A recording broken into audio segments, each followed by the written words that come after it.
ولا إله إلا الله وحده لا شريك له وأشهد أن محمدا عبده ورسوله أما بعد فإن خير الحديث كتاب الله وخير الهدي هدي محمد صلى الله عليه وآله وسلم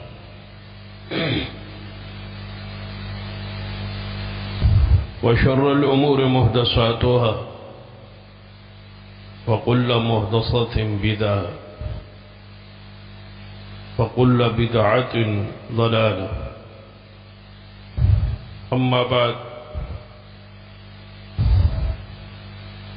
فأعوذ بالله السميع العليم من الشيطان الرجيم من همزه ونفخه ونفثه بسم الله الرحمن الرحيم ومن أحسن قولا ممن دعا إلى الله وعمل صالحا وقال إنني من المسلمين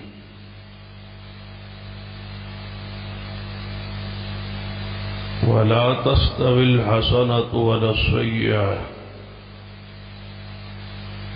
ادفع بالتي هي أحسن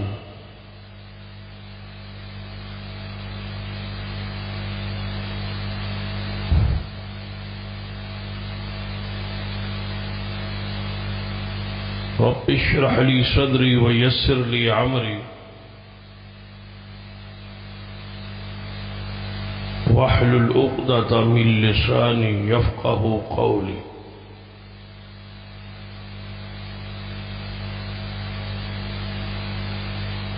رب زدني علما سبحان ربك رب العزة عما يصفون وسلام على المرسلين والحمد لله رب العالمين. حضرات،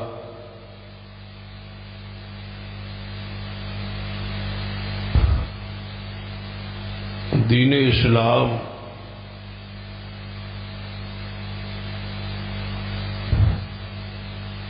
دعوت اور تبلیغ کے ذریعے پھیلا ہے.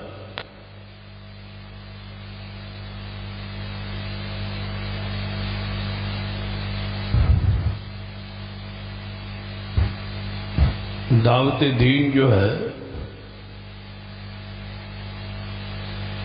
یہ ہر مسلمان پر فرض کفایہ ہے. ایک فرض عین ہوتا ہے اور دوسرا فرض کفایہ ہو.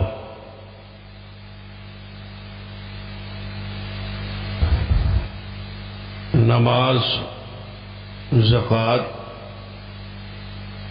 روزہ اور حج فرض عین.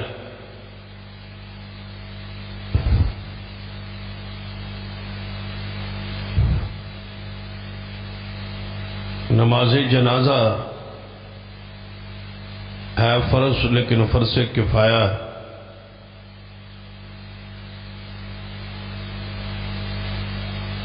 اگر کسی محلے میں، کسی جماعت میں، کسی علاقے میں، کسی بستی اور گاؤں میں، کسی شہر چند لوگ ادا کر دیں تو سب کی طرف سے وہ فرض ادا ہو جاتا ہے. مانا کیا کہ باقی گناہگار نہیں ہو، انہیں ثواب نہیں ملتا، اجر نہیں ملتا، لیکن وہ گناہگار نہیں ہو، اس پر ان محاسبہ نہیں ہے، گرفت نہیں ہے، پکڑ نہیں ہے، مواخذہ نہیں. یہی معاملہ جہاد کا ہے. اگرچہ بعض مواقع ایسے ہیں کہ جہاں جہاد کی فرض عین ہو،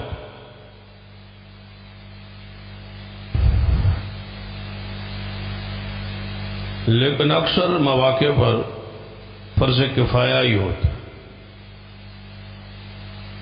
وہ الگ صورتیں، الگ باتیں، فرض عین کب ہے، اور جب فرض عین نہیں ہے تو فرض کفایہ تو ہے ہی۔ آپ نے دیکھا، سنا، پڑھا،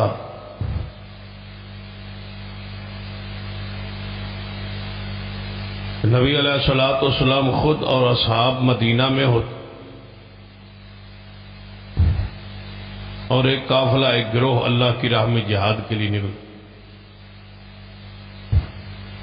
یہی فرض کفایہ ہو۔ کچھ لوگ موجود ہیں اور کچھ لوگ جا رہے،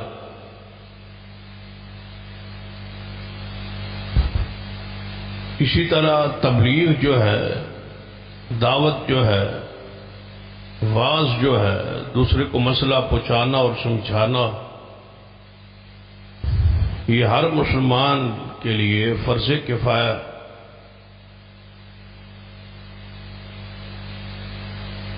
لیکن کچھ لوگ اور کچھ طبقہ ایسے ہے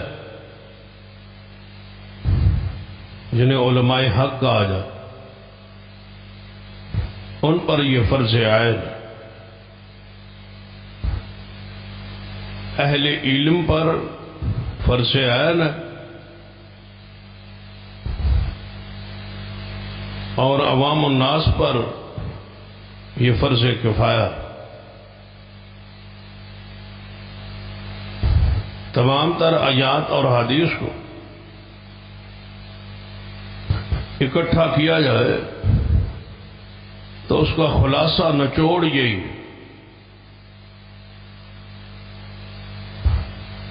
کہ بالعموم یہ فرض کفایہ ہے، اور اہل علم کے لیے یہ فرض عین۔ قرآن پاک میں دعوت دینے والے مومن کے لیے فضائل اور مناقب بیان، اس کے فضائل پر کئی آیات اور حدیث۔ اللہ تعالیٰ فرماتے ہیں وَمَنْ أَحْسَنُ قَوْلًا مِّمَّنْ دَعَا إِلَى اللَّهِ، بھلا اس سے بہتر بات کس کی ہو سکتی ہے جو بندہ اللہ کی طرف بلاتا، یعنی اپنی زبان سے ہم سارا دن بولتے، اس زبان کو بے دریغ ہم چلاتے، لیکن سب سے بہترین بول، سب سے بہترین جملہ جو ہماری زبان سے نکلتا ہے، وَمَنْ أَحْسَنُ قَوْلًا مِّمَّنْ دَعَا إِلَى اللَّهِ، وہ جملہ ہے جو دوسرے کو اللہ کی طرف بلاتا۔ سب سے بہترین بات جو دوسروں کو نماز کے لیے، نیکی کے لیے، گناہ سے روکا جائے اور نیکی کی طرف دعوت دی جائے، یہ سب سے بہترین بات۔ اسی لیے اذان دینے والے کا مقام کہ وہ کس طرح بلاتا ہے، خیر کی طرف، بھلائی کی طرف، کامیابی کی طرف، نماز کی طرف، اللہ کی طرف۔ اس لیے آپ نے فرمایا قیامت والے دن مؤذن جو ہوں گے اس امت کے، ان کی گردنیں دوسرے لوگوں سے قد کاٹ گردنیں اونچی ہوں، ان کا قد، ان کی گردن کی لمبائی جو ہے، اونچائی جو ہے، انہیں جو قد ہے، یہ خاص اذان کی وجہ سے انہیں دیا جائے، ان کی پہچان یہ ہو، قد سے ہی پہچانے جائیں گے کہ یہ محمد مصطفیٰ کی امت کے معزن ہے، اذان دینے والے. اور اسی پر جنت کی بشارت آپ نے فرمایا جو 7 سال مسلسل اذان دیتا ہے اللہ تعالیٰ اس بندے کو جنت عطا کرے، کیونکہ وہ اللہ کی طرف بلا رہا ہے. وَمَنْ أَحْسَنُ قَوْلًا مِّمَّنْ دَعَا إِلَى اللَّهِ وَعَمِلَ صَالِحًا وَقَالَ إِنَّنِي مِنَ الْمُسْلِمِينَ. دوسری ایک صفت بیان ہو کہ دائی کے لیے ضروری ہے، واعظ کے لیے، دائی کے لیے، خطیب کے لیے، عالم کے لیے، مقرر کے لیے، دوسروں کو بلانے والوں کے لیے کہ وَعَمِلَ صَالِحًا، اس کی صرف زبان ہی دعوت کے لیے نہ ہو، اس کا عمل جو ہے وہ بھی اچھا ہو، صالح، خود شریعت کا پابند ہو، اس کی دعوت دے رہا ہے اس پر عامل بھی ہو، عمل کرے اور دعوت. وَلَا تَسْتَوِي الْحَسَنَةُ وَلَا السَّيِّئَةُ. اللہ تعالیٰ نے فرمایا کہ برائی اور اچھائی آپس میں برابر نہیں ہو سکتی. ادفع باللتی ہی احسن، برائی کو اچھائی سے دور کر. یہ شریعت نے ایک ایسا دائی کے لیے نسخہ بیان کہ جب دعوت کے کام میں نکلو گے، تبلیغ کے کام میں نکلو گے، تمہیں برداشت کرنا ہو، تمہارے سامنے رکاوٹیں ہوں، ظلم اور زیادتی ہوگی، لیکن آپ نے گالی کا جواب گالی سے نہیں، اینٹ کا جواب پتھر سے نہیں. یہ سارے دنیاوی ضابطے اور اصول ہیں، یہ شرعی اصول نہیں. شریعت یہ کہتی ہے کہ گالی کا جواب دعا سے دیا، صبر اور برداشت کیجیے. ادفع باللتی ہی احسن.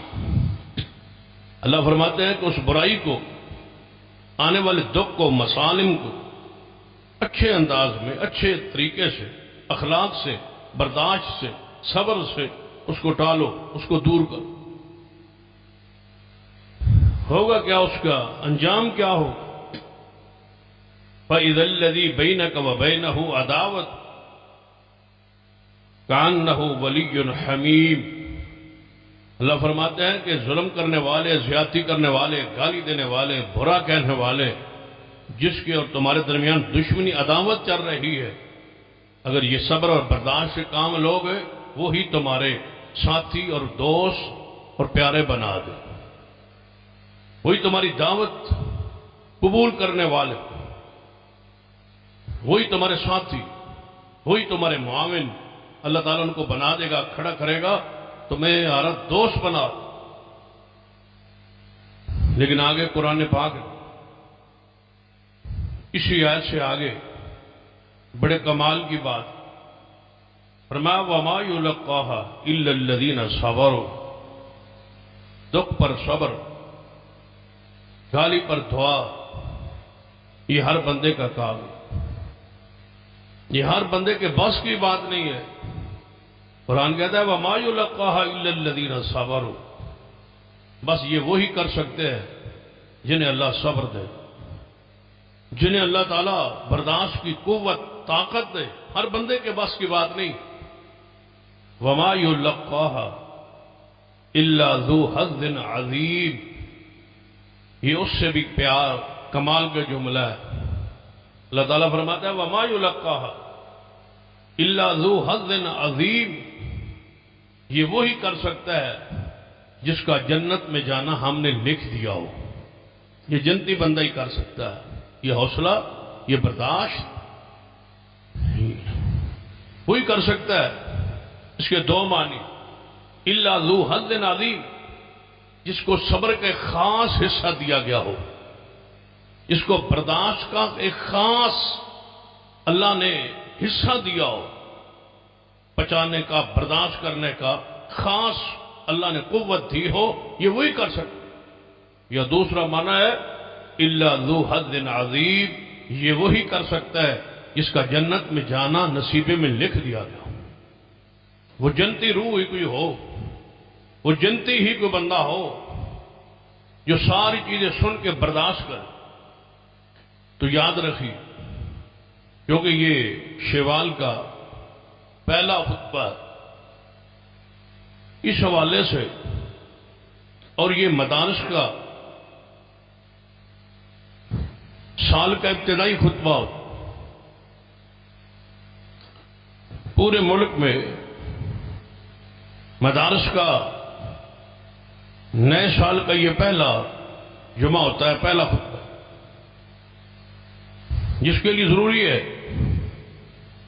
کہ قرآن آیات و حدیث آپ کی توجہ اس طرف مبذول کرائی کہ یہ کام کوئی معمولی کام نہیں، یہ دعوت، یہ تبلیغ، یہ دوسروں تک دین، حق، توحید، سنت پہنچانا، یہ فرض ہے، لیکن اس کے انداز مختلف ہے، کسی کے لیے فرض کفایہ ہے، کسی کے لیے فرض عین ہے، لیکن فرض عین کی بھی مختلف صورت ہے، جس کے پاس علم ہے اس کے لیے فرض عین ہے کہ وہ اس علم کو پہنچائے، کسی کے پاس مال دولت ہے اور ان دعوت کو وہ مضبوط کر سکتا ہے، اس پر فرض عین ہے کہ وہ اپنے مال سے اس دعوت کو مضبوط کرے، یہ آپ پر قرض ہے اور فرض ہے، ضروری ہے، اور یہی جہاد ہے، اس کو قرآن پاک نے جہاد کبیر قرار دیا ہے۔ جہاد ہمارے تصور میں، ہمارے ذہن میں، ہمارے علم میں جب جہاد کا لفظ آئے تو ہم یہ سمجھتے ہیں کہ اس سے مراد کافروں کو قتل کرنا ہے، بس یہی ہمارے ذہن میں ایک خاکہ ہے، جس نے کافروں کو قتل کیا، قتال کیا، تلوار سے لڑا، وہ مجاہد، جبکہ نبی علیہ السلام 13 سال مکہ مکرمہ میں رہے، یہ 13 سالہ زندگی جسے قرآن نے جہاد کبیر کہا، یہ جہاد کبیر صرف دعوت اور تبلیغ ہے،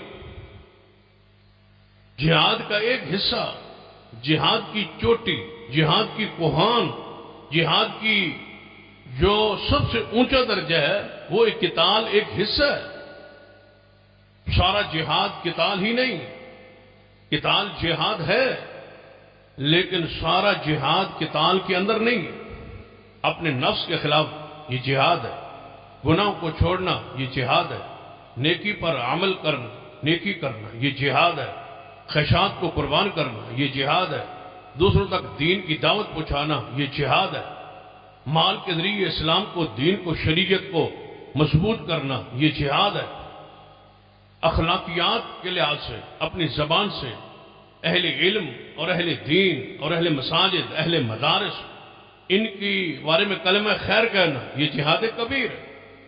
نبی علیہ السلام طائف میں لڑنے کے لیے تو نہیں گئے، دعوت اور تبلیغ کے لیے گئے، نبی علیہ السلام تو مکہ مکرمہ میں جتنی مارے اور دکھ اور برداشت کیے وہ صرف دعوت اور تبلیغ پر ہے، وہاں آپ نے جہاد تو آپ کے سارے غزوات مدینہ میں شروع، اور وہ سارے دفاعی ہیں، آپ پڑھ لیں تاریخ، غزوہ بدر کہاں ہو؟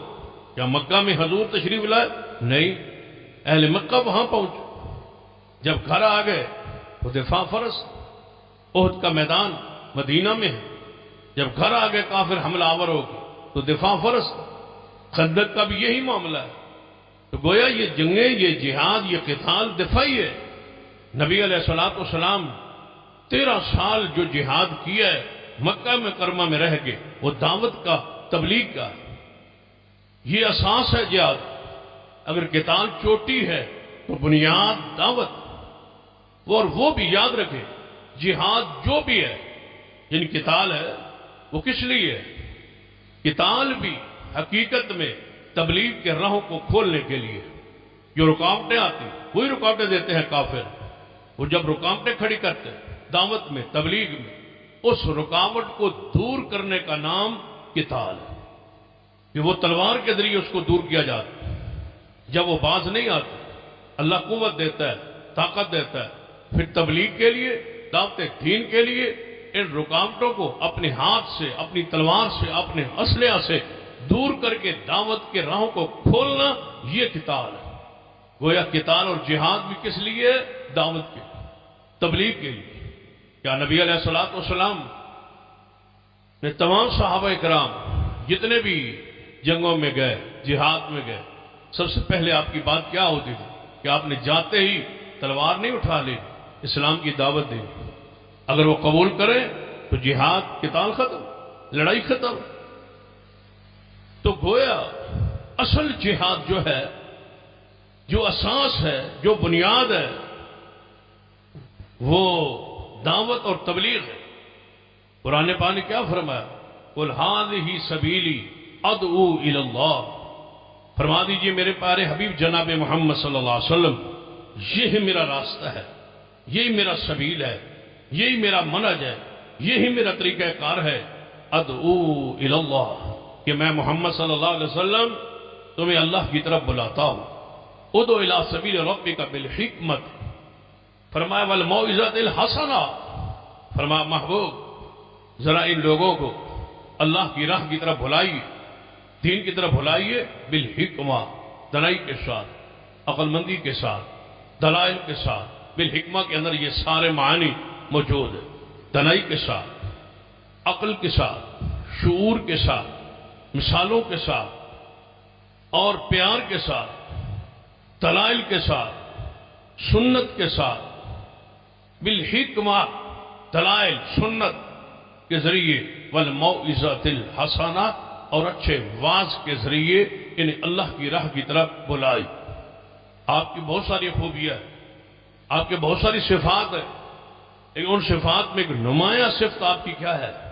یا ایھا النبی انا ارسلناک شاہدا ومبشرا ونذیرا وداعیا الی اللہ باذنہ وسراجا منیرا۔ یہ ساری صفات حضور کی تبلیغ کے ساتھ، یا ایھا النبی، اے نبی۔ نبوت کس لیے ہے؟ نبوت کا کیا معنی ہے؟ اے اللہ کی طرف سے خبریں دینے والے محمد صلی اللہ علیہ وسلم۔ تو یہ خبر کیا ہے؟ یہ دعوت، یہ وعد ہے، یہ نصیحت۔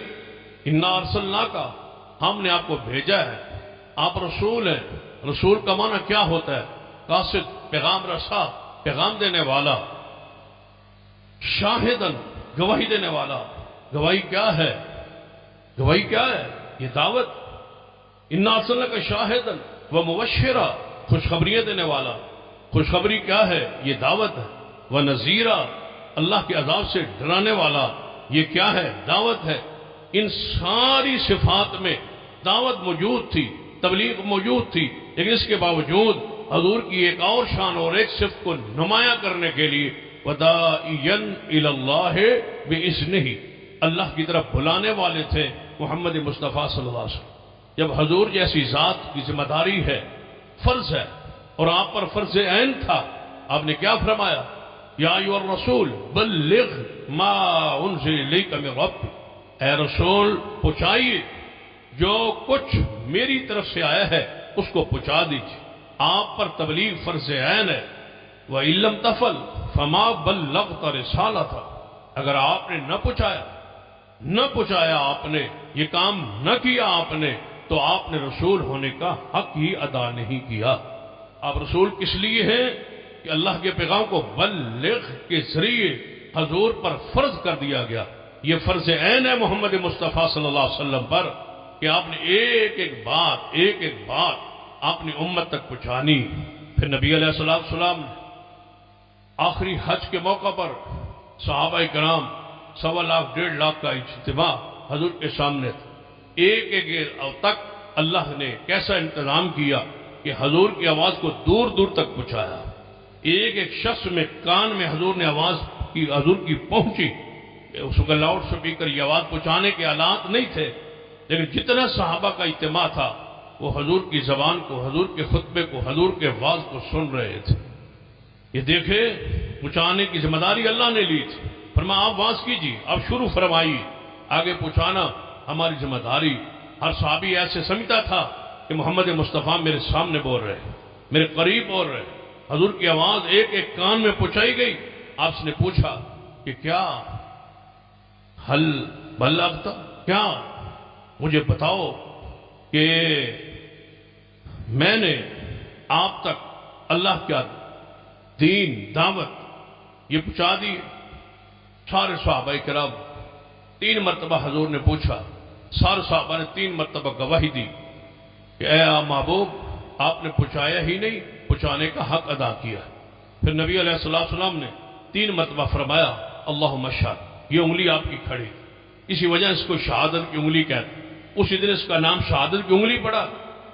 اللہم اشہد، اللہم اشہد، اللہم اشہد، اے اللہ تو گواہ ہو جا، اے اللہ تو گواہ ہو جا، اے اللہ تو گواہ ہو جا، میری ساری امت یہ کہہ رہی ہے کہ محمد مصطفیٰ نے پہنچانے کا حق ادا کر دیا، میں نے پورا دین پہنچا دیا۔ اسی وقت صحابہ کرام رو رہے تھے کہ حضور کی آمد کا مقصد آج پورا ہو گیا۔ اس کا مطلب ہے حضور اپنی جدائی کا اعلان کر رہے۔ پھر آپ نے ڈیوٹی لگائی، ذمہ داری لگائی، فرمایا میرے صحابہ میں نے تمہیں پہنچا دیا ہے نا؟ جی یا رسول اللہ پہنچا دیا۔ فرمایا اب تم پہ فرض ہے، اب تم پہ لازم ہے کہ جو کچھ مجھ سے آج سنا ہے، جو کچھ آج تک مجھ سے دین لیا ہے، یہ غائب لوگوں تک، آنے والے لوگوں تک، آنے والی نسلوں تک، اور آنے جو یہاں موجود نہیں ہے ان تک آپ نے یہ اس میری بات کو پہنچانا ہے۔ ہو سکتا ہے وہ آنے والے یہاں موجود جو نہ ہوں وہ تم سے زیادہ حفظ کرنے والے، یاد کرنے والے، آگے پہنچانے والے، اور تو سے احادیث نوٹ کر کے محفوظ کرنے والے ہوں، لہذا پہنچا دیں۔ صحابہ کرام حضور کی یہ پیغام لے کے پوری دنیا میں پھیلے۔ صحابہ کرام کی قبریں، صحابہ کرام کے دیکھے قبریں کہاں کہاں ہیں۔ حالانکہ مسجد حرام میں ایک نماز پڑھنا 1,00,000 کے برابر تھا، مسجد نبوی میں ایک نماز پڑھنا 1,000 نماز کے برابر تھا، اور رسول اللہ کو دیکھنا ویسے اجر و ثواب تھا۔ جہنم کا داخلہ بندے پہ حرام ہو جاتا ہے، جنت واجب ہو جاتی ہے، لیکن یہ ساری فضیلتیں چھوڑ کے صحابہ کرام پوری دنیا میں پھیل گئے۔ کس لیے؟ تبلیغ کے لیے، حفاظ کے لیے۔ یہ دین جو حضور امانت دے گئے اس کو آگے پہنچانے کے۔ کیا تم اس کام کو معمولی سمجھتے ہو؟ یہ حضور کا دین ہے، یہ وراثت رسول ہے، یہ رسول اللہ کا ترکہ ہے۔ اس کو سنبھالنا، اس کو محفوظ رکھنا، اور ہو بہو حضور سے جو نقل کیا ہے اس کو صحابہ کرام سے لے کر آج تک اور آج سے لے کر قیامت تک پہنچانا، یہ مدارس اور مساجد اور اہل علم کی ذمہ داری۔ عامی آدمی کیا کر سکتے؟ آدمی آپ خطبہ سن کے اس کا مفہوم بیان کر سکتے ہیں، ہم علماء سے سن کے اس کا مفہوم بیان کر سکتے ہیں، لیکن پوری طرح امانت دیانت کے ساتھ ایک ایک حدیث، ایک ایک لفظ رسول، زبان سے نکلنے والا جملہ، حضور کی زبان سے نکلنے والا جملہ جس میں کوئی تغیر تبدل نہ ہو، ایک ایک لفظ سنبھال کے اور امانت کے ساتھ محفوظ کر کے آگے طلباء کو نقل کرنا، یہ علماء کی ذمہ داری ہے، علماء کا فریضہ ہے، یہ اصل ہے۔ آپ تو زیادہ سے زیادہ ہم کیا کر سکتے؟ جو کچھ سنا اس کا خلاصہ بیان کر سکتے ہیں، اپنے لفظوں میں اس کا مفہوم بیان کر سکتے ہیں، لیکن حدیث کی امانت، ترکہ رسول، وراثت رسول، یہ ہر آدمی کے بس کی بات نہیں ہے کہ ہو بہو آگے نقل کر سکے۔ یہ مدارس اور علماء کی ذمہ داری ہے جس کو آج تک نبھایا ہے۔ آپ حیران ہوں گے، اس پر بہت ساری مثالیں پیش کی جا سکتی ہے کہ بعض لوگوں نے اگر کہیں کوئی لفظ بدلنے کی کوشش کی ہے تو آج تک علماء کرام نے ایک ایک تبدیلی پر، ایک ایک تحریف پر، ایک ایک تعویل پر کتابیں لکھ دی کہ یہ تبدیلی کی گئی ہے، یہاں یہ حدیث رسول میں حضور کی زبان کے نکلنے والے لفظ میں یہ تبدیلی آئی، حتیٰ کہ آپ حیران ہوں گے کہ ایک حدیث پاک میں واو کا اضافہ کیا، صرف واو کا، ایک حدیث میں صرف ایک لفظ، ایک حرف واو کا اضافہ کیا گیا، تو محدثین کرام نے اس کے سارے اطراف احادیث کے تلاش کر کے جمع کر کے پوری کتاب لکھ دی کہ یہ ہاں واو حضور کی زبان سے نہیں نکلی. کسی شخص نے لا کا اضافہ کیا، حرف لا، جو کہ لا آپ کے علم میں ہے کہ نہیں کے لیے ہے، نفی کے لیے ہے. جب کہیں حدیث پاک میں کوئی اپنے مقصد کے لیے، کوئی اپنے مسلک کے لیے جہاں ایک چیز ثابت ہو رہی ہے وہاں اس لفظ سے لا کو لکھ دے تو کیا سمجھتے ہو؟ یہاں اسبات سے نفی ثابت ہو گئی، ہاں سے نہ ثابت ہو گئی. ایک لفظ لا نے کتنا وہاں نقصان کیا، لیکن محدثین کرام نے اس لفظ لا پر، اس کے اضافے پر کتابیں لکھ ماری اور کہا کہ نہیں نہیں یہ اضافہ ہے، یہ علماء کا کام. ہم یہ سمجھتے ہیں ایک انداز میں تبلیغ تو سب پر فرض ہے، کوئی شک نہیں، لیکن پھر علماء کی، طلباء کی، مدارس کی ضرورت کیا ہے؟ جب ہر بندہ تبلیغ کر سکتا ہے اور تبلیغ اس پر فرض ہے، تو اللہ کے بندو ہر بندے پر یہ فرض کفایہ ہے، علماء پر فرض عین ہے. کیا اس فرق کو آپ نہیں جان کہ فرض عین کیا ہے اور فرض کفایہ کیا ہے؟ عامی آدمی کیا کر سکتا ہے؟ وہی ایک مفہوم بیان کر سکتا ہے، لیکن حدیث کو محفوظ نہیں رکھ سکتا، حدیث کے معنی کو محفوظ نہیں رکھ سکتا، حدیث کے الفاظ کو محفوظ نہیں رکھ سکتا.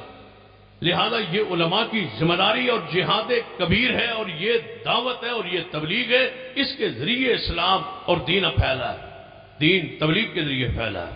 اس پر بہت ساری علماء کرام نے باتیں اور کتابیں لکھی کہ اخلاق کے دعوت کے ذریعے پھیلا ہے یا تلوار کے ذریعے پھیلا ہے. اس پر علماء کی باتیں موجود ہے، لیکن راج بات، افضل ترین بات، جو دلائل سے مزین بات ہے وہ یہی ہے کہ یہ دعوت، یہ دین دعوت کے ذریعے پھیلا ہے، یہ دین تبلیغ کے ذریعے پھیلا ہے. تلوار صرف وہاں اٹھائی گئی ہے جہاں دعوت اور تبلیغ کی راہ میں رکاوٹ بننے لگی ہے، تو تلوار اٹھا کے اس راہوں کو صاف کیا گیا ہے. وگرنہ اسلام دعوت کے ذریعے، تبلیغ کے ذریعے. قرآن پاک نے کیا فرمایا؟ کنتم خیر امہ اخرجت للناس تأمرون بالمعروف وتنہون عن المنکر وتؤمنون باللہ. فرمایا تم بہترین امت ہو. یہ شرف آپ کا کہ تم خیر امہ ہو، بہترین امت ہو. یہ کس بنیاد پر؟ شکل کی بنیاد پر نہیں. معذرت کے ساتھ جیسے شکل ہماری ہے، یہی شکل نوح علیہ السلام کی امت کی تھی. جو شکلیں ہماری ہیں یہی شکلیں عیسیٰ علیہ السلام کی امت کی تھی. یہود و نصارہ ان کی شکلیں بھی ایسے ہی ہیں. جب ہمارے مجلس میں عیسائی بیٹھے ہوں، یہودی بیٹھے ہوں، دیگر مذاہب کے لوگ بیٹھے ہوں، کیا پہچان ہے شکلوں میں کہ مسلمان کون ہے اور کافر کون؟ شکل تو ایک جیسی، آپ کو خوراکیں بھی ایک جیسی ہیں، شکلیں بھی ایک جیسی ہیں. آپ کو بہترین امت قرار دیا گیا. کیوں؟ کنتم خیر امہ. حضور فرماتے ہم آنے والے، آنے کے لحاظ سے بعد میں آئے، لیکن جنت میں جانے کے لحاظ سے ہم سب سے پہلے ہوں گے. حضور نے فرمایا کہ میری امت یہ آخری امت ہے، جس طرح میں نبی آخری ہوں یہ امت بھی آخری. اسے خیر الامم کہا گیا ہے، ساری امتوں سے بہترین امت. قرآن نے کیا کہا؟ کنتم خیر امہ، تم بہترین امت. اس میں حضور کی ساری امت داخل اور شامل ہے. جو بھی قیامت تک آئیں گے، جو بھی کلمہ پڑھیں گے، وہ اس جملے میں شامل ہے، کنتم خیر امہ، تم بہترین امت. لیکن افسوس والی بات یہ ہے، ایک جملے کو ہم نے لے لیا. یہ آیت کا پہلا جملہ ہے، یہ ایک حصہ ہے. آگے تم بہترین امت ہو یہ تو کہہ دیا گیا، ہم نے سن لیا، ہم خوش ہو گئے. قرآن کہتا ہے تم بہترین امت ہو، لیکن آگے کس بنیاد پر؟ کنتم خیر امہ، تم بہترین امت. بھائی کس لیے؟ اخرجت للناس. اخرجت للناس، تم بنائے گئے ہو، تم بھیجے گئے ہو، تم نکالے گئے ہو، تم آئے ہو دوسروں کے. اخرجت للناس، تم لوگوں کے لیے آئے ہو، تمہیں لوگوں کے لیے نکالا گیا ہے. تم بہترین امت کیوں ہو؟ اس لیے کہ تمہارے نبی محمد صلی اللہ علیہ وسلم آخری نبی ہیں، اور ان کے بعد قیامت تک کوئی نبی نہیں آئے گا. جو کام پہلے نبی کرتے تھے اللہ وہ اس امت سے لے گا. نبیوں کی ذمہ داری تھی دین، دعوت، تبلیغ، دین پہنچانا یہ انبیاء کرتے تھے، تو محمد مصطفیٰ پر نبوت ختم ہو گئی، اب نبی کوئی نہیں آئے گا، وہ ڈیوٹی، وہ ذمہ داری، وہ فریضہ جو انبیاء کے لیے تھا اللہ نے آخری امت کے ذمہ لگا دیا۔ تم اس لیے بہترین امت ہو، اخرجت للناس تأمرون بالمعروف وتنہون عن المنکر، کہ تم برائی کا سے روکتے ہو اور نیکی کا حکم دیتے ہو، اس لیے تم بہترین امت، تم بہترین امت ہو۔ کیوں؟ کہ تم نیکی کا حکم دیتے ہو، برائی سے روکتے ہو، اس لیے امت۔ بھائی کسی باپ جو کسی بچے کو کہے تو انتہائی میرا محبوب ہے اس لیے کہ تو میری بات مانتا ہے، تو مجھے پیارا ہے اس لیے کہ تو ہر بات میری مانتا ہے، اور جب وہی بچہ بات نہ مانے تو جو وجہ تھی پیار کی وہ تو ختم ہو۔ بس تم بہترین امت ہو، قرآن کہہ رہا ہے کیوں؟ تأمرون بالمعروف وتنہون عن المنکر، کہ تم برائی کو روکتے ہو، نیکی کا حکم دیتے ہو۔ اگر نیکی تمہارے اندر موجود ہے، اس کا حکم دینے کا جذبہ موجود ہے، اور برائی سے تم روکتے ہو تو تم بہترین امت ہو۔ اور اگر تمہارے اندر یہ وصف ختم ہے تو معذرت کے ساتھ جب شرط ختم ہو جائے تو مشروط خود بخود وہ چیز ختم ہو جاتی ہے، وہ فضیلت ختم ہے، کیونکہ تمہارے اندر یہ جذبہ نہیں ہے۔ کہاں ہے نوکر، کہاں ہے برائی سے روکنا ہمارے اندر؟ یہ کیا وصف موجود؟ کیا ہم نے یہ باتیں نہیں سنی ہوئی؟ کیا اپنی فکر کرو، اپنی چرپائی دیکھو، اپنا وجود دیکھو، اپنی ذات دیکھو، اپنا گھر دیکھو، اپنا ماحول دیکھو، اب بس اپنی ذات تک رہو۔ کوئی جنت میں جاتا ہے، کوئی جہنم میں جاتا ہے، کوئی یہاں جہاں ہے اس کو لگا رہنے دو۔ کیا یہ ہمارے جملے، یہ ہمارے قول نہیں؟ اپنی چرپائی سے تھلو جناب ڈانگ پھیرو، اپنی صفائی کرو، دوسروں کو جہاں کوئی ہے رہنے دو۔ یہ جملہ قرآن کی کس آیت کا ترجمہ اور معنی اور مفہوم ہے؟ یاد رکھیے یہ جملہ کافروں کا، تو محمد مصطفیٰ کو کہتے تھے کہ اے محمد صلی اللہ علیہ وسلم اپنا دین اپنے تک رکھو، ہمارا دین اس میں مداخلت نہ کرو۔ حضور کو کیوں مارتے؟ صحابہ کو کیوں مظالم ان پر ڈھاتے؟ قصور کیا تھا؟ کیا وہ صحابہ کو روکتے تھے کہ نیکی آپ نہ کرو؟ بھائی بیوقوف سے بیوقوف بندہ بھی، گیا گزرا بندہ بھی دوسرے کو کم از کم نیکی سے تو نہیں روک۔ کوئی بندہ نماز پڑھنا چاہے، کسی کو کیا اعتراض؟ اچھا بولے، کسی کو کیا اعتراض؟ سچ بولے، کسی کو کیا اعتراض؟ امانت دیانت کا خیال رکھے، ہر بندہ خوش ہوگا، بچہ کافر ہے چاہے مسلمان۔ یہ ناراضگی کب ہوتی ہے، یہ لڑائی کب ہوتی ہے، یہ جھگڑا کب ہوتا ہے؟ جب بندہ کہتا ہے کہ تم یہ کام نہ کرو، جب دوسرے کے باطل عقیدے کو ضرب لگے تب لڑائی شروع ہو، تب اختلاف شروع ہو۔ دعوت سے، تبلیغ سے تکلیف ہے دنیا کو، خود نیک بننے سے کوئی تکلیف نہیں۔ ان تکلیف ہے کہ ہمیں نہ چھیڑو، برے کو برا نہ کہو، خائن کو خائن نہ کہو، چور کو چور نہ کہو، ڈاکو کو ڈاکو نہ کہو، مشرک کو مشرک نہ کہو، بتی کو بتی نہ کہو، اور ظالم کو ظالم نہ کہو، اپنے ذات تک محدود رہو۔ یہ کافروں کا طریقہ اور روش رہی، اس روش کو ہم نے بدلنا ہے۔ کنتم خیر امہ اخرجت للناس تأمرون بالمعروف وتنہون عن المنکر، تم بہترین امت اس لیے ہو کہ لوگوں کے لیے نکالے گئے ہو تاکہ تم نیکی کا حکم دو، برائی سے لوگوں کو روکو، منع کرو۔ قرآن پاک نے کیا کہا؟ فرمایا وَلْتَكُمْ مِنْكُمْ أُمَّةٌ يَدْعُونَ إِلَى الْخَيْرِ، تم میں سے ایک گروہ۔ اب دوسری طرف، دوسرے پہلو کی طرف آئے۔ ایک تو یہ ادا کہ سب پر تبلیغ ہے، ہر بندے پر تبلیغ ہے، ہر بندے پر دعوت کہ وہ خیر کا حکم دے، برائی سے لوگوں کو روکے، منع کرے اور نیکی کا حکم دیتا رہے۔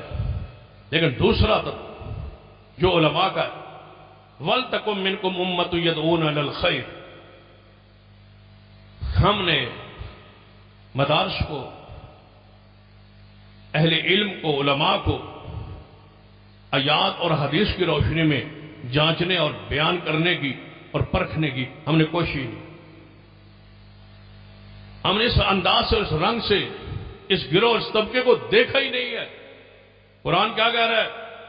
وَلْتَكُن مِّنكُمْ أُمَّةٌ يَدْعُونَ إِلَى الْخَيْرِ، تم میں سے ایک گروہ ایسا ہونا چاہیے، تم میں سے، ساری امت میں سے ایک گروہ، ایک طبقہ ایسا ہونا چاہیے، يَدْعُونَ إِلَى الْخَيْرِ وَيَأْمُرُونَ بِالْمَعْرُوفِ وَيَنْهَوْنَ عَنِ الْمُنكَرِ وَأُولَٰئِكَ هُمُ الْمُفْلِحُونَ۔ تم میں سے ایک گروہ، ایک طبقہ، ایک دھڑا، ایک گروہ، کچھ بندے ایسے ہونے چاہیے جو لوگوں کو خیر کی طرف بلاتے رہے۔ یہ کس کی ذمہ داری؟ تم میں سے ایک گروہ، بتاؤ یہ کس کو کہا جا رہا ہے؟ تم میں سے ایک دھڑا، ایک گروہ ایسا ہو، پورے کا پورا ایک گروہ، ایک دھڑا، ایک طبقہ ایسا ہو جو لوگوں کو خیر کی طرف بلائے۔ خیر کیا ہے؟ قرآن اور حدیث خیر ہے۔ اس کے جاننے والے جب تک پہچان نہیں ہوگی، دعوت کیسے دے؟ دعوت کے لیے ضروری ہے کہ پڑھاؤ، جانتا ہو خیر کیا ہے، حرام کیا ہے، حلال کیا ہے، جائز کیا ہے، مکروہ کیا ہے، ان ساری چیزوں کو جانتا ہو، پہچانتا ہو، تبھی وہ بتا سکے۔ اب عامی آدمی کیا جانے کہ اللہ کا عرش پر استوا وہ کیسا ہے، کیسے بیان کرے؟ اس کی اسماء و صفات کیا ہیں، وہ کیسے بیان کرے؟ یہ آیات ناسخ ہے، منسوخ ہے، کیسے بیان کرے؟ یہ افضل ہے، یہ مفضول ہے، یہ راجح ہے، یہ مرجوح ہے، کیسے بیان کرے؟ یہ وراثت ہے، یہ کیسے تقسیم ہو؟ میت کا لالہ ہے کہ آقا اسے اس کی تقسیم کار کیسے ہو؟ ایک عورت ہے، اس کی عدت ہے، بیوہ کی حیثیت سے، مطلقہ کی حیثیت سے، اس کے نکاح کے، طلاق کے مسائل و حکام ہے، وہ کیسے جانے؟ بلانا ہے لوگوں کو، دعوت دینی ہے لوگوں کو، سمجھانا ہے لوگوں کو، بلائے گا کیسے؟ یہ ساری چیزیں کیسے بتلائے؟ نواقض ایمان کیا ہے؟ یعنی آپ خطبہ سنتے ہیں، ہم بیان کرتے ہیں، سالہ سال گزر گئے،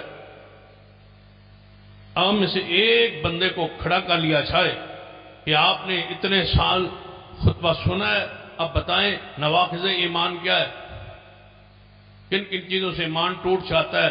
مجھے یقین ہے کہ آپ میں سے ایک بندہ بھی 100% نہیں بیان۔ قرآن کہتا ہے تم میں سے ایک گروہ ایسا ہونا چاہیے جو خیر کی طرف بلاتا رہے اور خیر کو جانتا اور پہچانتا ہو۔ یہ ساری چیزیں کہاں ہیں؟ یہ مدارس۔ مدارس کے بغیر دین محفوظ کیسے رہ سکتا؟ مدارس کے بغیر علم محفوظ کیسے رہ سکتا؟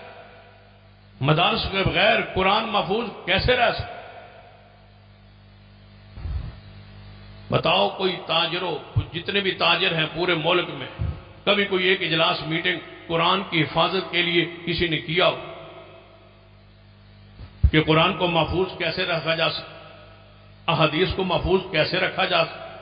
سائنسدانوں نے، تاجروں نے، وکیلوں نے، ججوں نے، حکومت نے، کسی ایک ادارے نے کبھی ایک میٹنگ اجلاس کیا ہو کہ قرآن پاک کو، احادیث کو کیسے محفوظ رکھا جا سکتا؟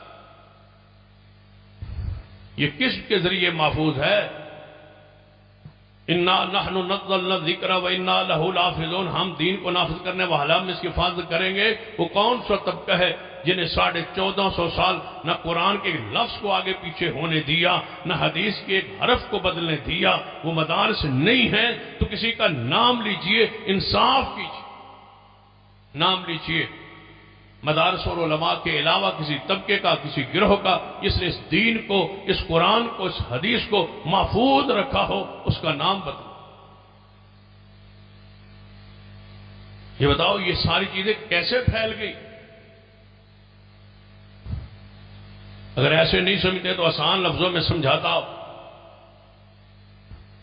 تاکہ آپ اپنے گریبان میں جھانکیں اور غور کریں اور فکر کریں کہ ہم کہاں ہیں اور کس طرف جا رہے ہیں۔ جب یہ پاکستان بنا تھا تو پاکستان جب بنا تھا 75-76 سال ہو گئے، پاکستان کو بنا. جب پاکستان بنا تھا مجھے بتاؤ شہر سرگودا میں آپ کے اپنے شہر میں کتنی مساجد اہل حدیث تھی؟ ایک کا نام بتاؤ.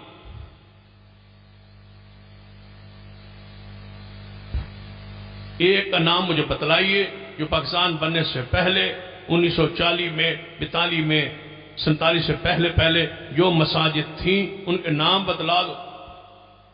کوئی ہے بزرگ جو ہمت کرے پورے شہر میں ایک مسجد کا نام بتا. تو اب ان 75 سالوں میں 70 کے قریب مساجد اہل حدیث شہر میں موجود ہے. 70 کی پورے ضلع کو ساتھ ملا لیا جائے تو یہ 250 سے زیادہ.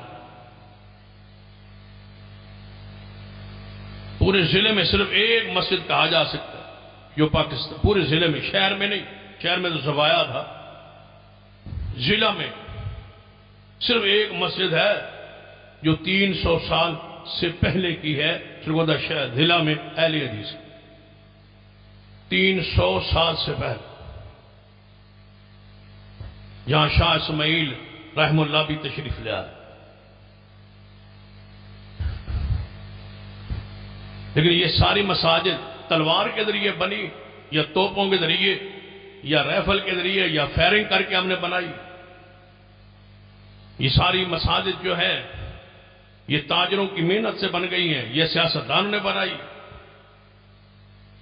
یہ ساری مساجد بتلائیں کون سا وہ طبقہ ہے جس کی دعوت سے، جس کے وعظ سے، جس کی نصیحت سے، جس کے پیغام سے، جس کے خطبات سے، جس کے درود سے یہ مساجد بنی ہیں اور پھیلی اور پھیلتی گئی ہیں اور پھیلتی جا رہی.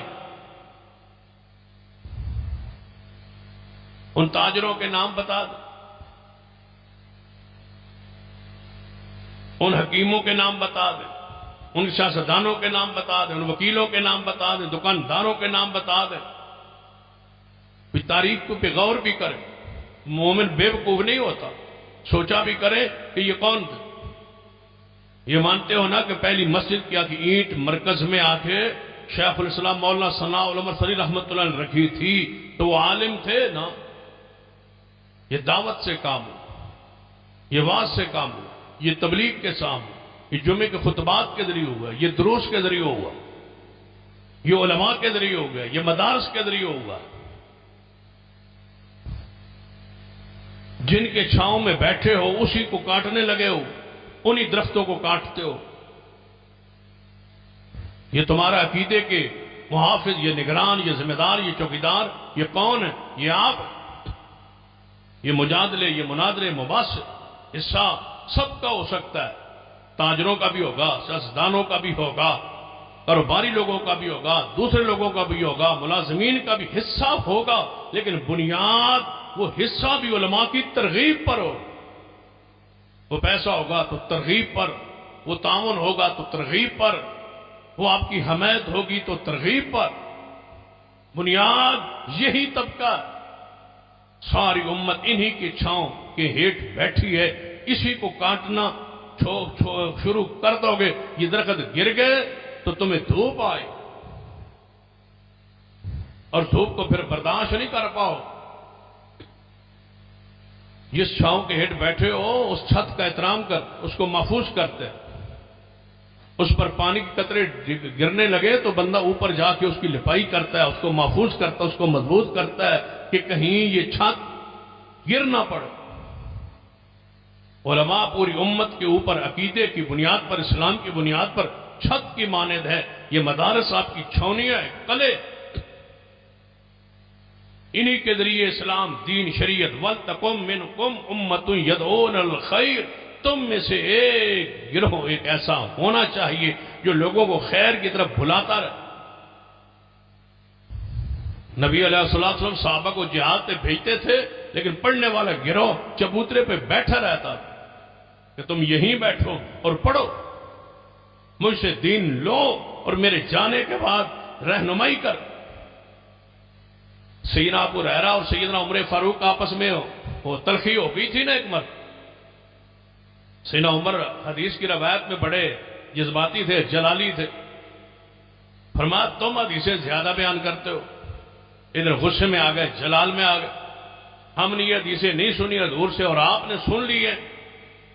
جب کوئی بات کرتے ہیں آپ حدیث پڑھتے ہیں، حدیث پڑھتے ہیں، ابو ہریرہ فرماتے ہیں قال قال رسول اللہ، رسول اللہ نے ایسے ایسے فرمایا، تم حدیثیں بیان کرتے ہو۔ ہم کہاں تھے؟ ہم بھی تو تھے حضور کے ساتھ۔ سیدنا ابو ہریرہ نے کیا جواب دیا؟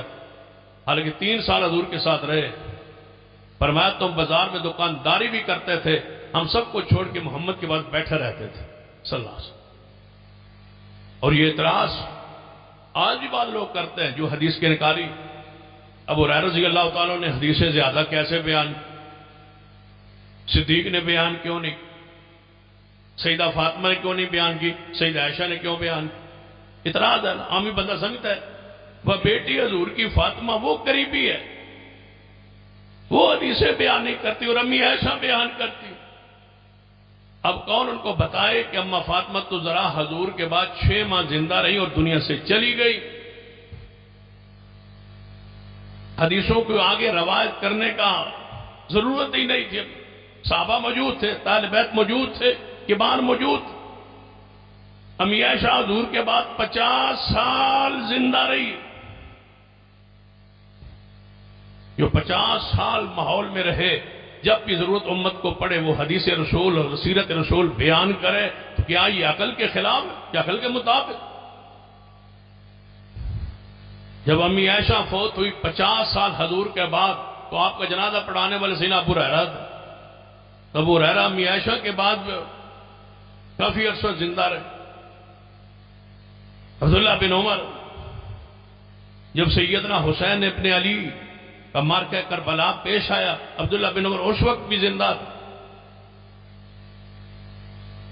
تو جب وہ ان کی حضور کے بعد ایک نصف صدی سے زیادہ زندگی ہے، تو حدیثیں وہی بیان کریں، انہیں عقل کے خلاف ہی نہیں۔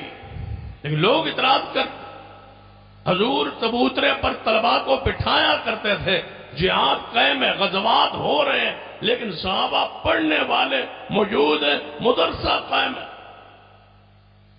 جہاد میں ایک ایک فرد کی ضرورت ہوتی ہے، لیکن حضور نہیں لے گئے طلباء کو، فرمایا تم بیٹھے رہو، دین سیکھتے رہو، یہ سارے بھی شہید ہو جائے تو محمد کا دین محفوظ رہے، تم بیٹھے رہو، پڑھتے رہو۔ مدرسہ پھر بھی قائم رہا۔ وہ صحابہ کرام دیکھو، ایک لوگ کہتے ہیں وہ فقیر تھے، وہ مسکین تھے، وہ اس لیے بیٹھے رہے۔ اللہ کے بندو، ایک فقیر کو ساتھ لے جا کے کھلانا آسان ہے یا مسجد میں چھوڑ جانا یہ آسان؟ مثلا ایک بندہ 10,000 کا لشکر جا رہا ہے، کیا وہ ایک غریب آدمی کو ساتھ لے جا کے کھانا نہیں کھلا سکتا؟ حضور چھوڑ کے جا رہے ہیں کہ تم بیٹھے رہو دین کی حفاظت کے۔ قرآن نے کیا کہا کہ سارے تبلیغ کے لیے نکل کھڑے ہو، یہ مشکل کام ہے۔ ہم مانتے ہیں ہر بندہ نہیں جا سکتا، کاروبار بھی ہے، معاملات بھی ہے، گھر کے سارے معاملات ہیں، لیکن ایک دھڑا، ایک گروہ، ایک بچہ، قوم کا ایک حصہ ضرور ہو جو دین کی حفاظت کرے اور باقی ان کو مضبوط کرے۔ یہ نہیں ہے کہ صحابہ یہاں بیٹھے ہیں، یہ پڑھ رہے ہیں اور مجاہدین کے خلاف یہ باتیں کر رہے ہیں، نہیں، یہ ان کے فضائل بیان کر رہے ہیں۔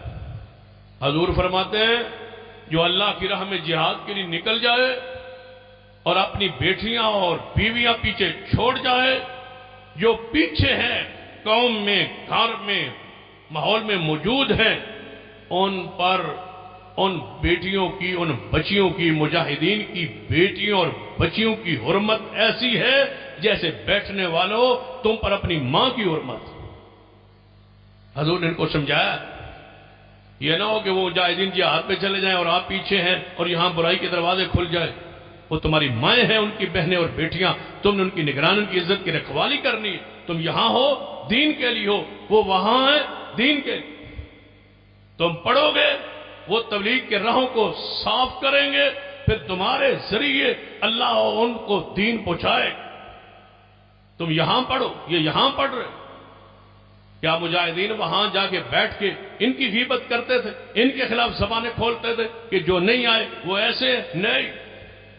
وہ ان کی تعریف کرتے ہیں، وہ ان کی تعریف کرتے ہیں۔ یہ اسلام ہے، یہ دین ہے۔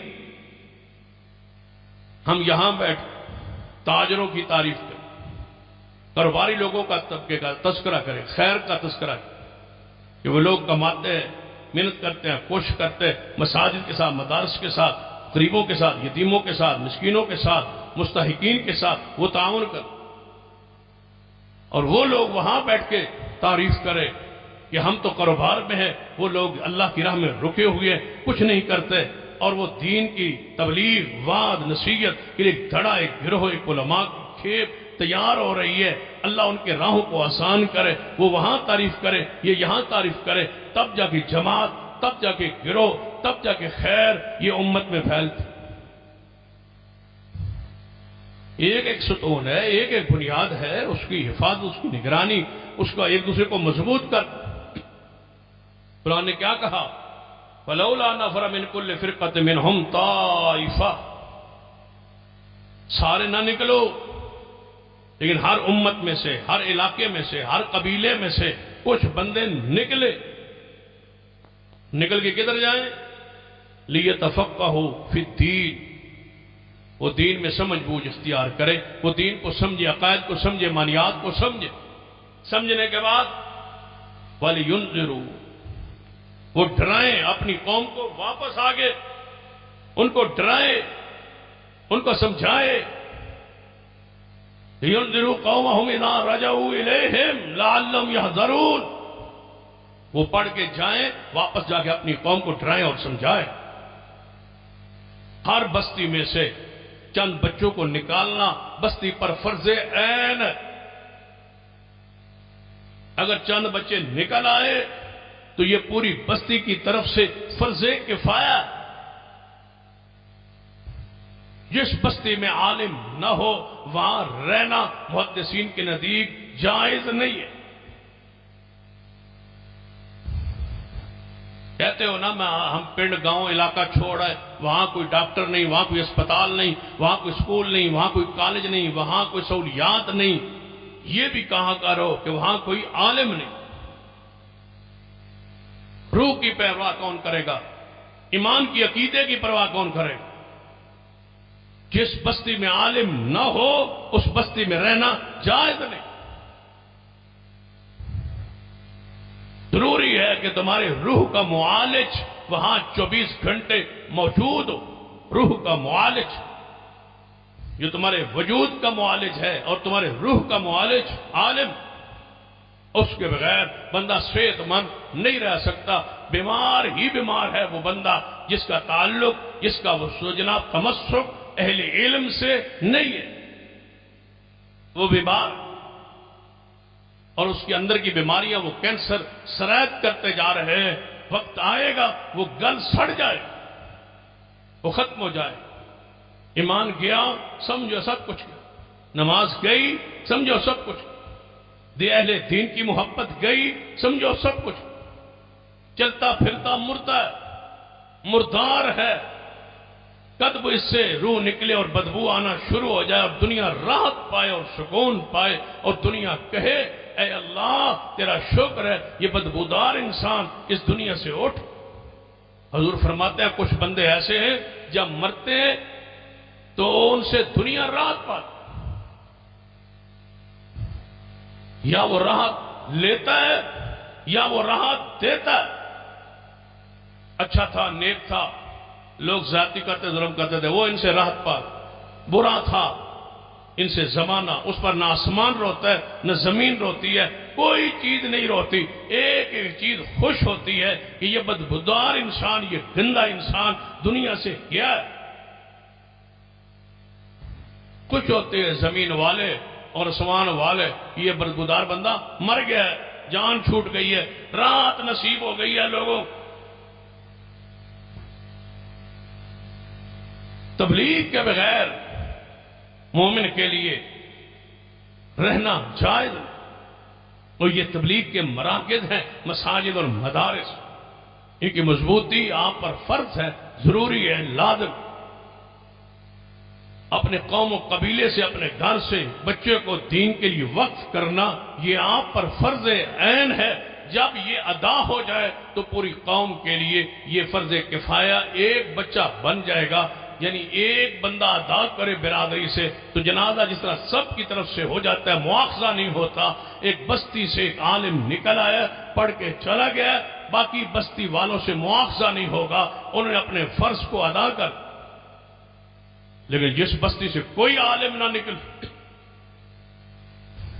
قرآن پاک کی آیات کا یہ استہزاء اور مذاق ہے کہ کوئی شخص بھی آپ کی قوم برادری میں سے عالم نہ ہو۔ قرآن پاک نے کیا فرمایا؟ حضور کی ساری سیرت کو اس حوالے سے پڑھ لیجیے۔ جب یہ عالم بنانا چھوڑ دو گے، مدارس بند کر دو گے، خیر کے دروازے بند ہوں گے اور دعوت دین کا کام رک جائے گا، برائی سے روکنے والے اور نیکی کا حکم دینے والا یہ طبقہ ختم ہو جائے گا، تو پھر کیا ہو؟ اس کی طرف دیکھ۔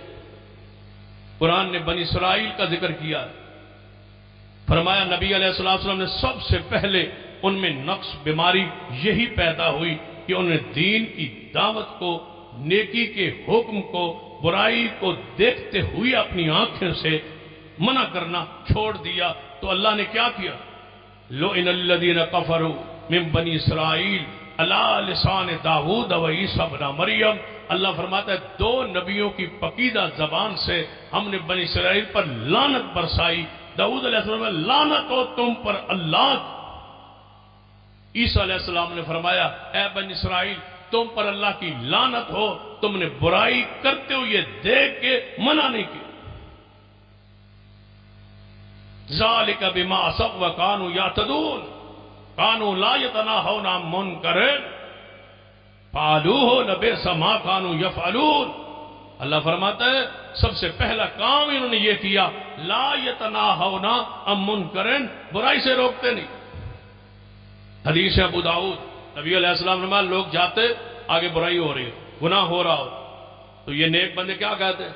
چھوڑ دو یار، گناہ نہ کرو، یہ گناہ، یہ زیادتی ہے، جو تم کر رہے ہو یہ غلط ہے، یہ گناہ ہے، یہ زیادتی ہے، یہ ظلم ہے، جو تم کر رہے ہو یہ شرک ہے، یہ کفر ہے، یہ بدعت ہے، یہ ضلالت ہے، یہ حرام ہے، یہ گناہ ہے۔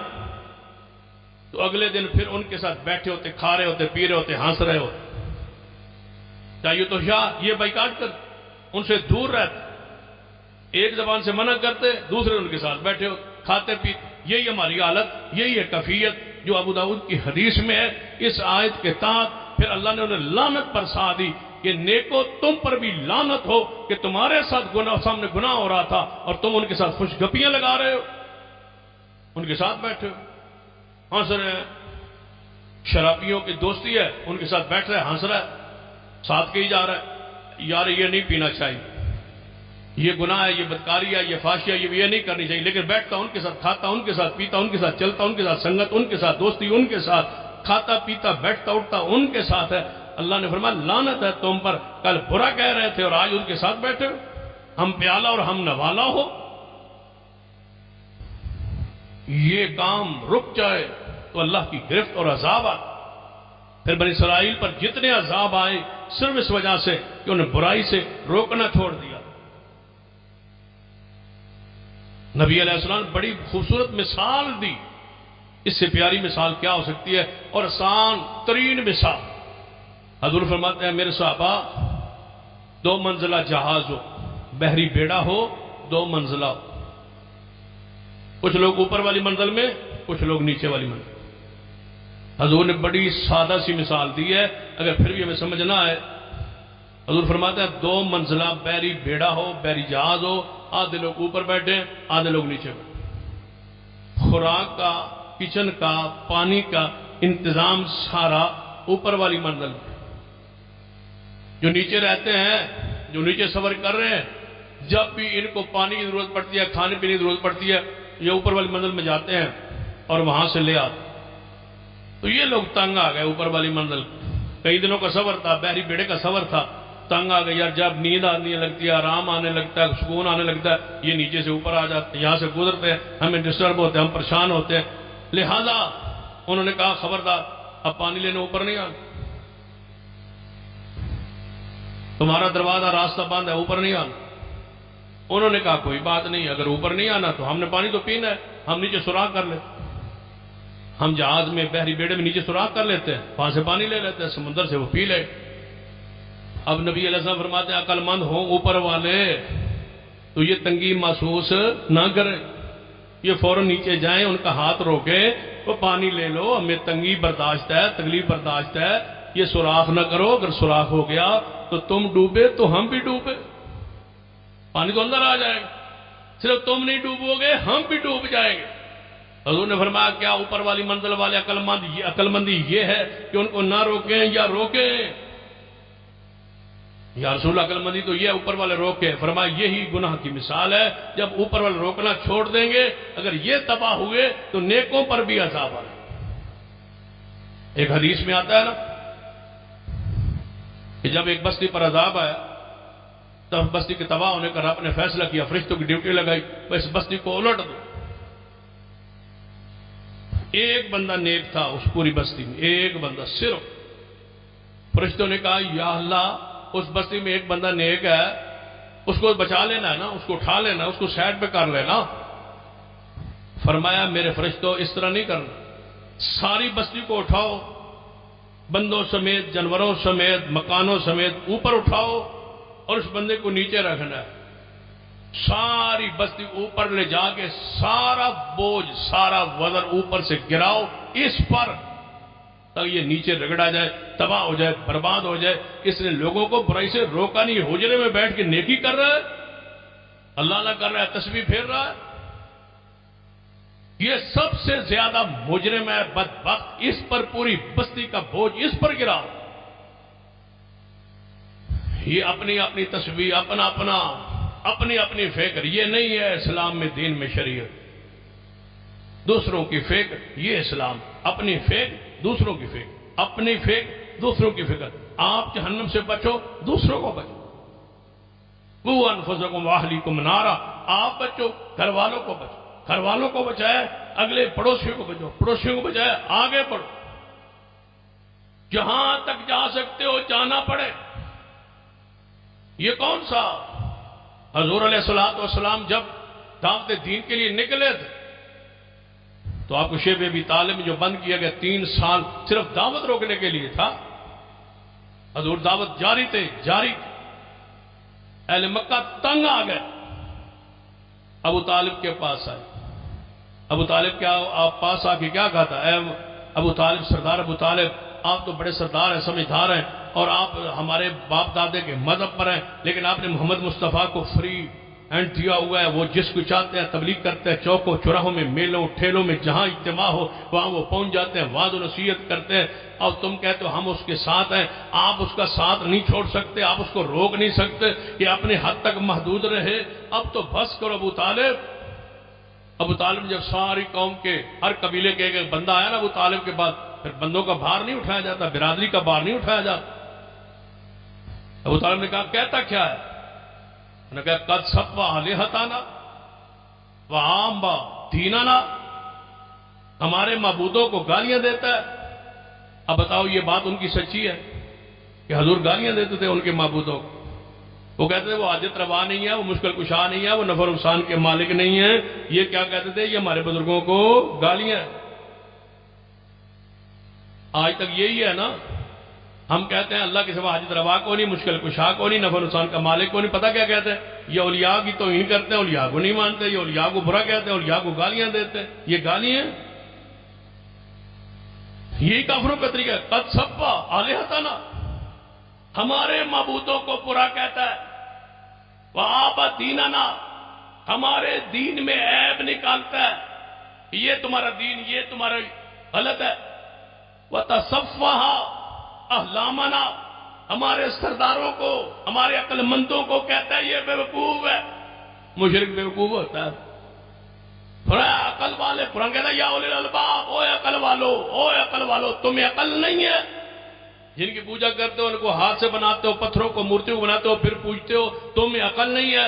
کہتے ہیں ساڑھے معبوداں نو، ساڑھے بزرگاں نو، ساڑھے وڈیریاں نو، ساڑھے پیو دادے نو، ساڑھے چاچے نو، ساڑھے رشتہ داروں، ساڑھے سرداراں کو یہ کہتا ہے وہ بیوقوف ہے۔ ترجمہ خود کرتے ہیں وَذَلَّلَ آبَانَا. ہم ان سے پوچھتے ہیں کہ ہمارے باؤ اجداد کے بارے میں کیا خیال کہتے ہیں؟ وہ سارے مشرک تھے، وہ جناب تمہارے سب گمراہ تھے.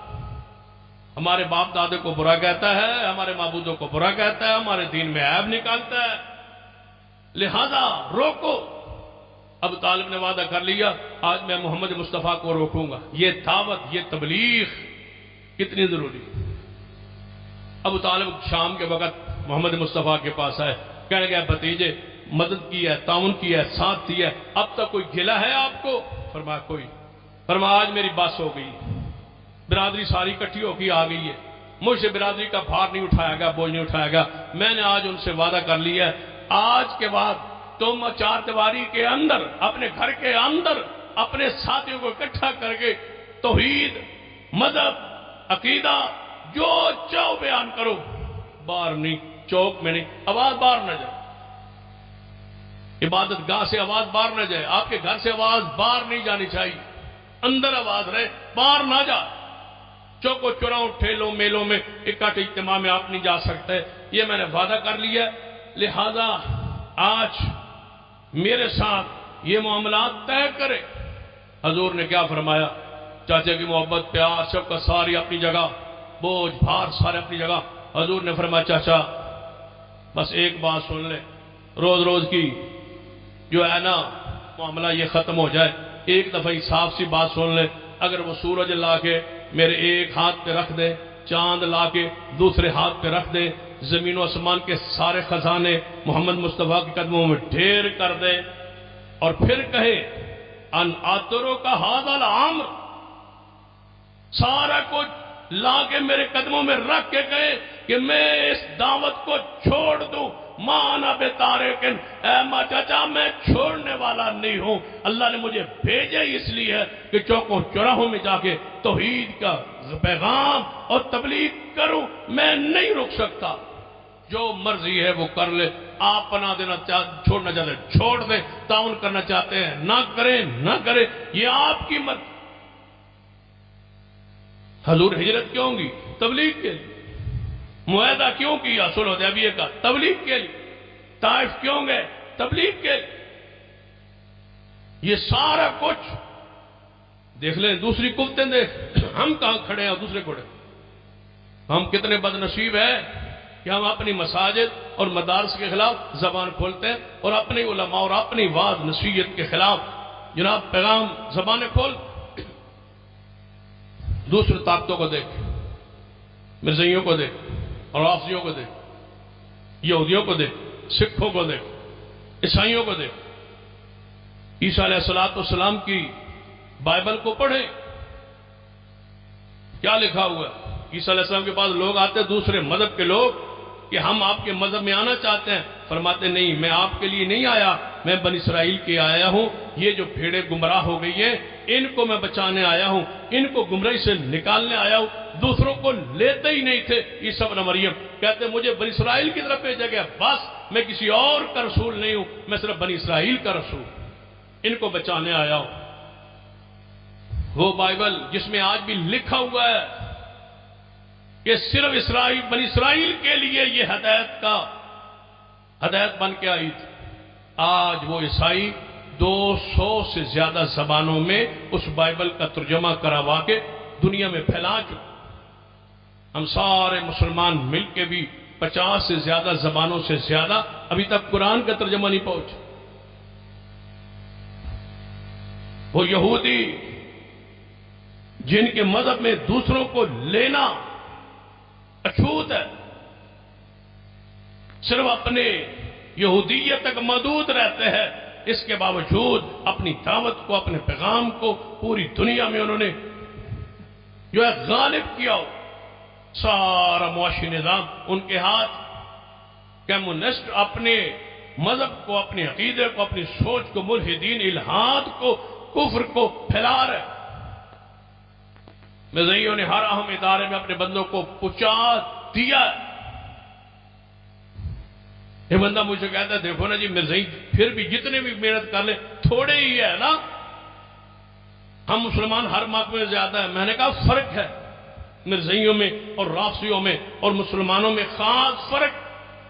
کہتا وہ فرق کیا ہے؟ میں نے کہا رافضی پورے ادارے میں ایک بیٹھا ہو، وہ اپنے مذہب کی ترویج و اشاعت کے لیے گیا ہے، وہ ایک فکر لے کے گیا ہے، وہ ایک سوچ لے کے گیا ہے، اور وہ بیٹھا ہے اپنی سوچ پروان چڑھا رہا۔